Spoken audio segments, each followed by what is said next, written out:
adalah seperangkat aturan atau hukum yang berisikan ketentuan tentang bagaimana pemerintah diatur dan dijalankan.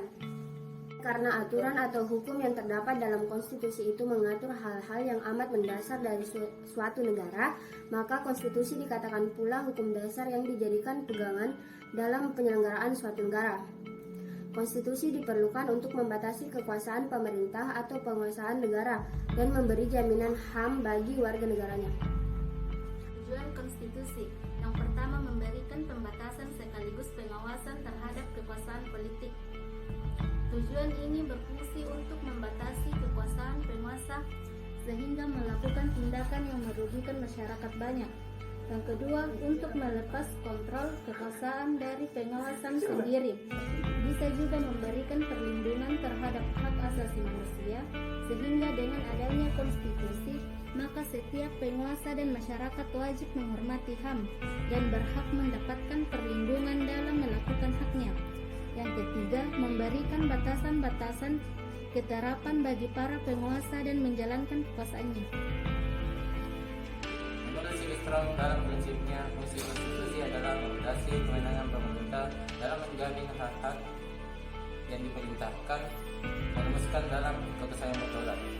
Fungsi konstitusi membatasi kekuasaan pemerintah agar tidak terjadi kewenangan-kewenangan yang dapat dilakukan oleh pemerintah, sehingga hak-hak bagi warga negara dapat terlindungi dan tersalurkan.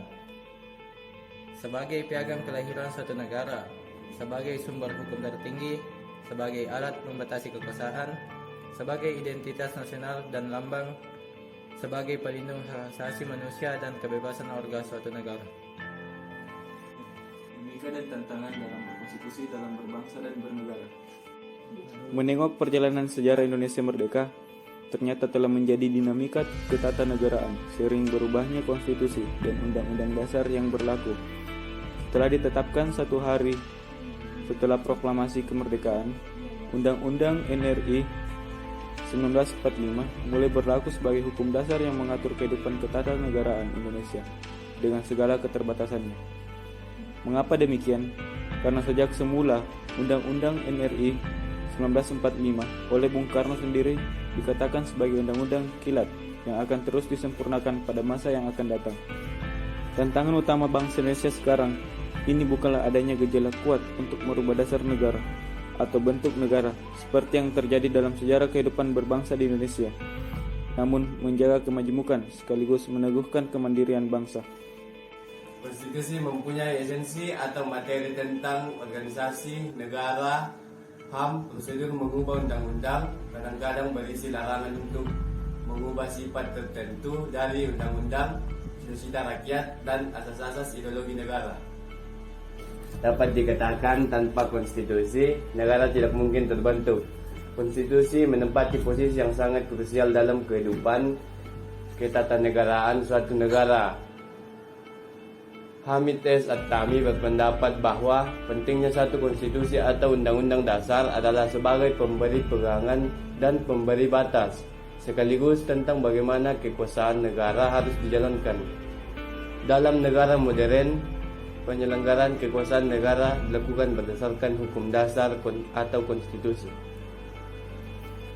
Dengan demikian, konstitusi mempunyai kedudukan atau derajat supremasi dalam suatu negara. Yang dimaksud dengan supremasi konstitusi adalah konstitusi mempunyai kedudukan tertinggi dalam tertib hukum suatu negara. Undang-Undang 1945 sebagai konstitusi negara Indonesia memiliki kedudukan sebagai hukum tertinggi dan hukum dasar negara. Sebagai hukum tertinggi negara, Undang-Undang Negara Republik Indonesia 1945 menduduki posisi yang paling tinggi dalam jenjang norma hukum di Indonesia. Sebagai hukum dasar, Undang-Undang Dasar 1945 merupakan sumber hukum bagi pembentukan peraturan perundang-undangan dan bawahannya.